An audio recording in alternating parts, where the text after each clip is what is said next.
नमस्ते साथीहरु, आज म हजुरहरुलाई YouTube मा भिडियो कसरी राख्ने वा अपलोड गर्ने भन्ने टपिकमा भिडियो लिएर आएको छु र हामीले चाहिँ YouTube मा लगाउन पर्ने ट्याग हुन्छ र थम्बनेल, एउटा राम्रो थम्बनेल र त्यसको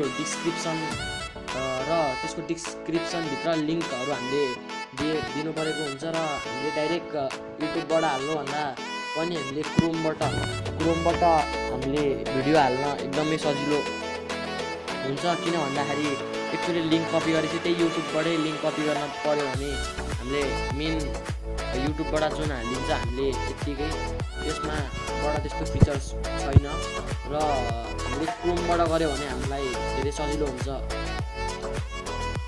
र यो मेरो YouTube खोलेको छ क्रोममा। हजुर क्रोममा गएर YouTube खोल्नु होला, त्यहाँ आएको छैन, मेरो जस्तो अप्सन आएको छैन भने YouTube भनेर सर्च गर्नु www.youtube.com र त्यहाँ आफै एपियर हुन्छ र हामीले यहाँ 3 डट अप्सन देखेका छौँ।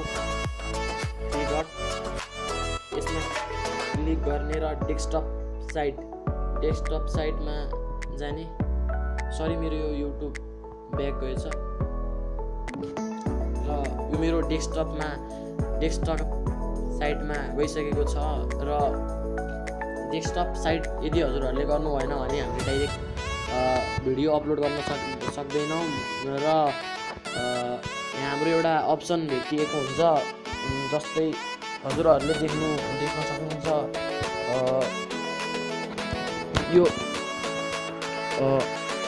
यहाँ प्लस जस्तो हो, यसमा क्लिक गर्नुपर्छ र यहाँ अपलोड भिडियोको अप्सन छ र हामीले यहाँबाट लाइभ पनि गर्न सक्छौँ। लाइभ गर्नको लागि चाहिँ हाम्रो 1K सब्सक्राइबर कम्प्लिट हुन परेको हुन्छ र अपलोड भिडियोमा अठाइसकेपछि हाम्रो YouTube स्टुडियो आफै खोल्छ र यस्तो स्क्रिन एपियर हुन्छ। यो खुल्दैछ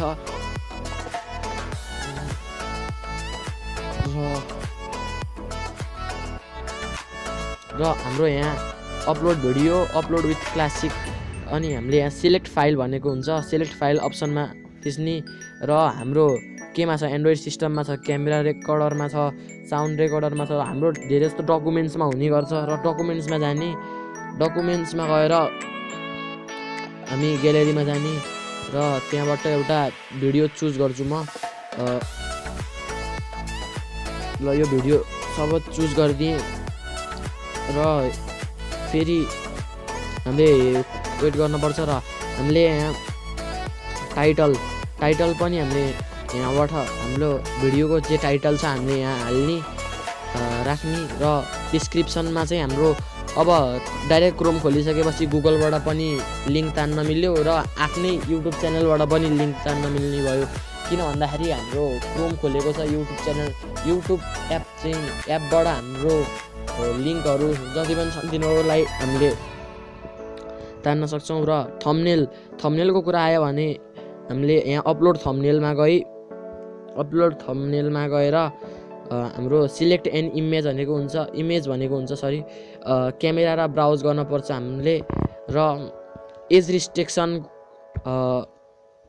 यानि कि यो हाम्रो भिडियो जुन कि सानसाना बच्चाहरूले हेर्न मिल्छ कि मिल्दैन भनेर हामीले यहाँ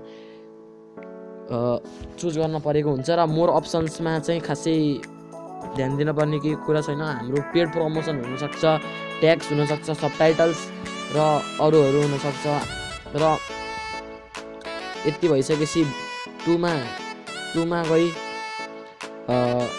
हजुर अब मेरो यो भएन र म त्यसैले यो यहाँ लेखिदिन्छु।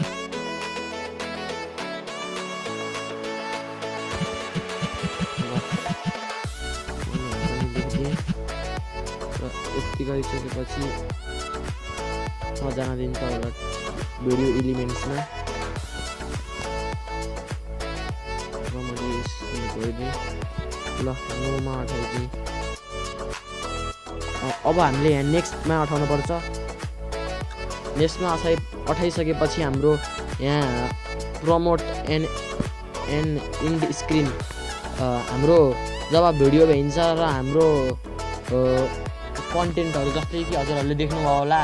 अब जस्तै मैले सपोज मेरो युट्युब च्यानलको एउटा भिडियो भयो अनि त्यो भ्याइयो सकिँदाखेरि लास्ट टाइम एउटा आउँछ नि माथि त्यो भिडियो भइसकेपछि हाम्रै भिडियो नेक्स्ट भनेर नआइकन डाइरेक्ट हाम्रै माथि आउँछ हो, त्यसलाई चाहिँ एड एन्ड इन स्क्रिन भनेको हुन्छ।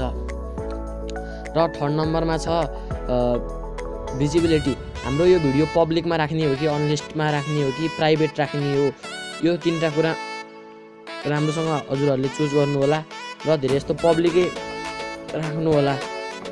र सेड्युल कति दिनमा भिडियो बनाउनुहुन्छ भनेर त्यो सेलेक्ट अ डेट हजुरहरूले सिलेक्ट गर्न सक्नुहुन्छ र सेभ गरेर यहाँ एउटा पब्लिसको बटन आउँछ, हजुरहरूले पब्लिस गर्न सक्नुहुन्छ र पब्लिस गरेर हजुरले यस्तो गर्नुभयो भने हजुरहरूलाई बेला बेलामा युट्युब स्टुडियो एप खोल्नु पर्दैन र थम्बनेल के छुटेको छ भनेर हामीले भिडियो पब्लिस भइसकेपछि वेट पनि गर्न पर्दैन। र यदि हजुरहरूलाई यो भिडियो मन पर्यो भने कृपया लाइक गरिदिनु होला र सब्सक्राइब गर्नुहोस्।